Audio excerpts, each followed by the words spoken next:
Alright, crypto games have come a long way ever since starting a couple of years ago, but we still have a long way to go until we can have crypto gaming esports. Why is that a big thing, you may ask? That's exactly what today's Mindblow show will be about. Well, welcome back to the Mindblow show. I'm your host, the Inspector, and today we're gonna go over this topic in particular. We're gonna review some crypto games that, okay, they have earning mechanics, but we will focus today on the games that could have esports potential. So games where you play against other players, and I also hear some of you asking, why would anyone watch other people play games? Because that's what esports is about. You watch another person play a video game. Well, I don't understand why anyone would pay to watch someone else play video games. Well, first of all, it's free. You don't pay to watch it. And second of all, it's like you watching tennis or football or basketball. You watch other people play sports. It's the same principle. And they get paid millions and millions of dollars because they're very good at the games. They fill up stadiums with people watching live and people watching home all over the world to watch them play. And they earn really good money.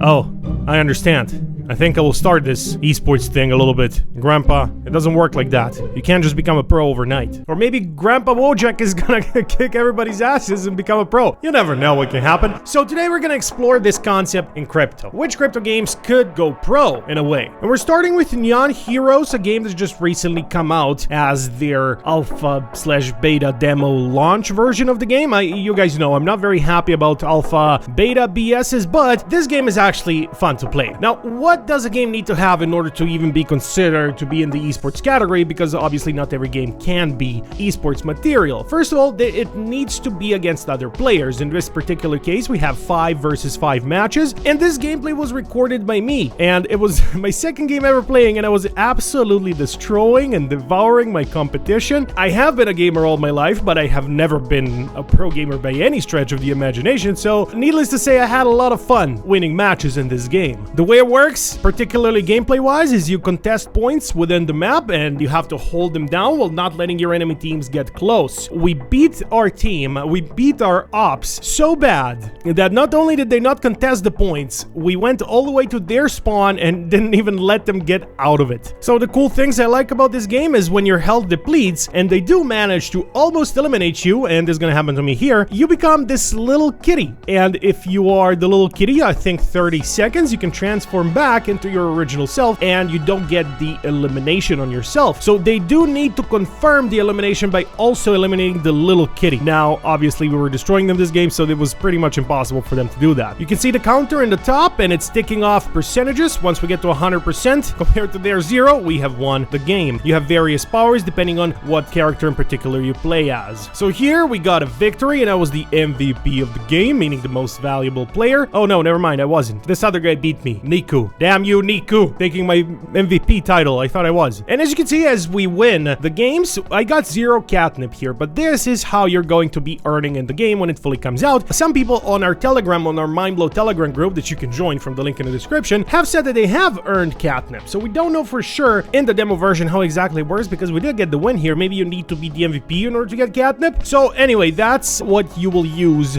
basically in order to earn inside of the game. That's how the earning elements will work as far as play to earn and blockchain technology are concerned. We also have NFTs obviously, but today we're focusing on the esports perspective. So how can a game like this become esports? I think it could be potentially really fun to watch these matches if 5 versus 5 players play and all 5 players on both teams know the maps really well, know how to play really well, and it just becomes a competitive thing where one team wins 100% compared to 99% or something like that. Could be very, very fun to watch. Now, winners of esports tournaments get tons of money, and that's nothing new. We have League of Legends tournaments, we have Valorant and CSGO tournaments, CS2 now actually. Many Web2 games are huge in esports, especially League of Legends, so that's why the next game we will cover is going to be a MOBA that's also the same genre as League of Legends. And they earn money mostly from sponsorships and then also from viewership, because a lot of people are tuning in to watch these matches. So I think personally, Neon Heroes has the potential of being a crypto esports game. Let's see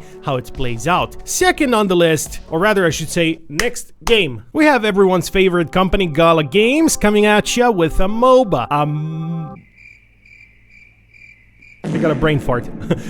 A multiplayer online battle arena. That's what a MOBA is. The game obviously is called Spider Tanks, and I'm gonna jump in the game right now and show you how it works. Spider Tanks has been out for a while, and when you play this game, you earn silk, which is their native currency. But in order to earn, you do have to play with NFTs. Now, there's a couple of different ways you can do this. You can either buy an NFT, or you can rent one and then share the earnings with someone else, and I love this system. So when we go to the play to earn section, we have victory points here, and these points depend on many things. First of all, what rank are you inside of the game? Second of all, what kind of NFT are you using? And third of all, did you win, and were you the MVP? So I guess that's four things, not really three. So you can have earnings from piloting, from NFTs, from drop pods, from nodes, from maps. Since I just downloaded it, it doesn't show any earnings yet. So we have 214 victory points to get 1 silk. 1 silk is 3 pennies, $0.003. So if you were to go to the garage inside of the game, you should have a pilot program up here. Now I don't have it since, as I said, I just downloaded and made an account for this video. So we're gonna go to play in the shooting range and just kind of show you how it works. Again, the best esports are 4 versus 4 or 5 versus 5. And this is my little spider tank. I can shoot, I can pull back, depending on what kind of hero, I guess you can say, you play with. Here we go, doing a little bit of damage. You have various different abilities, so I'm gonna try to use my second ability here alongside with my first one and doing a little bit of double damage. Then I also have my third ability, which is sort of like this little cannon bomb thingy. Sorry, I'm just having a bit of fun here. So this game is fun, and MOBAs are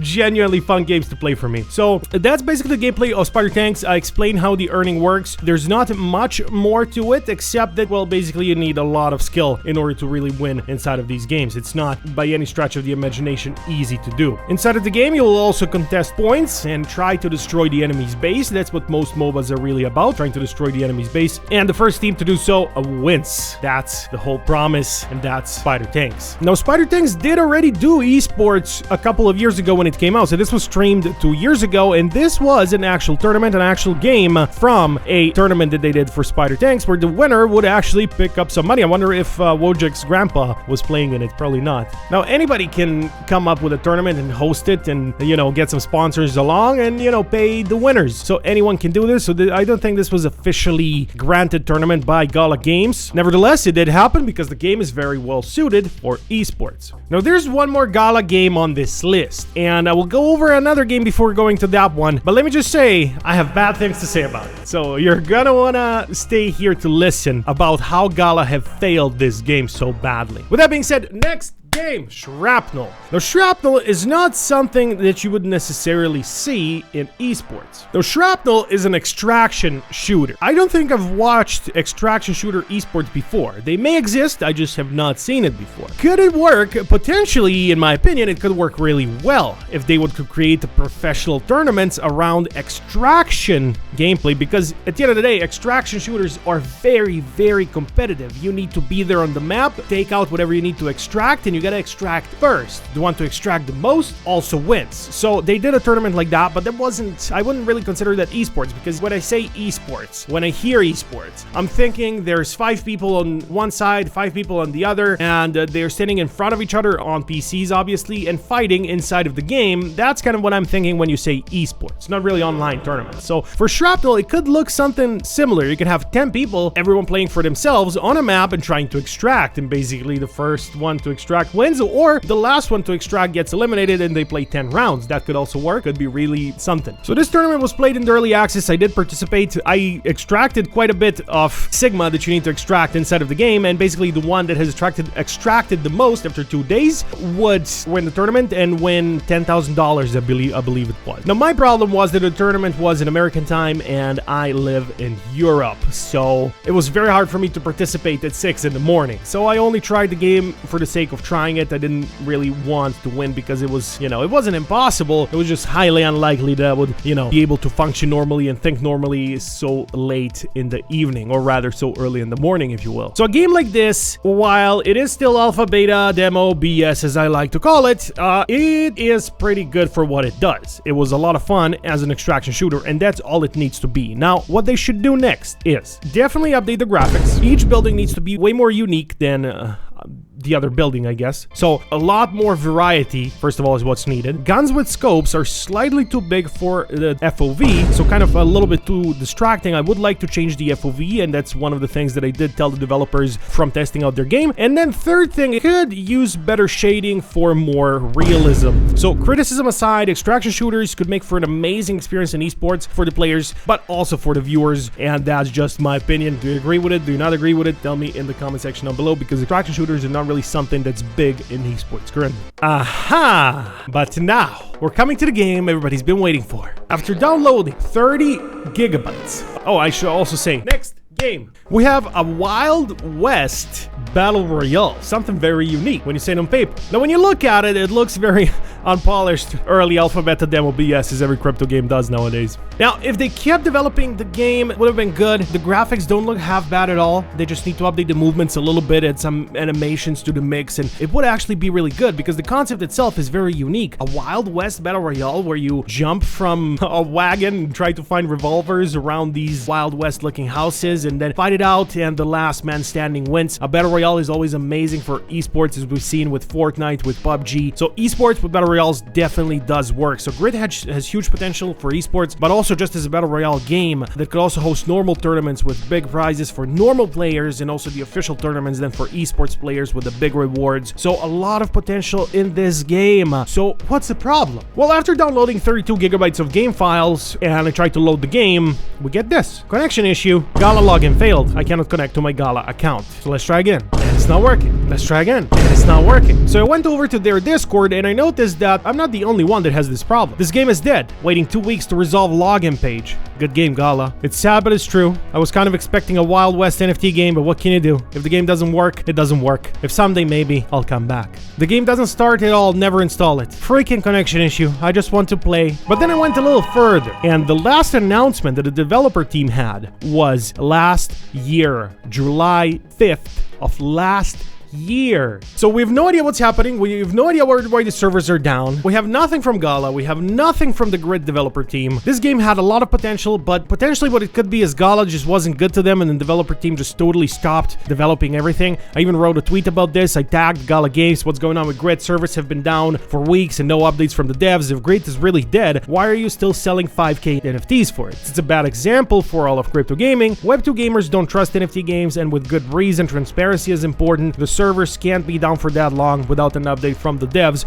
or anyone at Gala. What was that about the NFT that they said? Well, if you go to their Gala website and go to Grid, you can see that they're selling the Gunslinger box for 25,614 Gala tokens. Okay, I may have exaggerated the amount. It's $1,646. Still, they shouldn't sell anything at all, not even for 1 cent, if the game doesn't work. So address it, say it the way it is. If the game is dead, the game is dead. If the developers are still working on it, then amazing. Let us know. Very sad what's happening with Grit, and very sad that Gala Games is being this secretive about a game that had so much potential.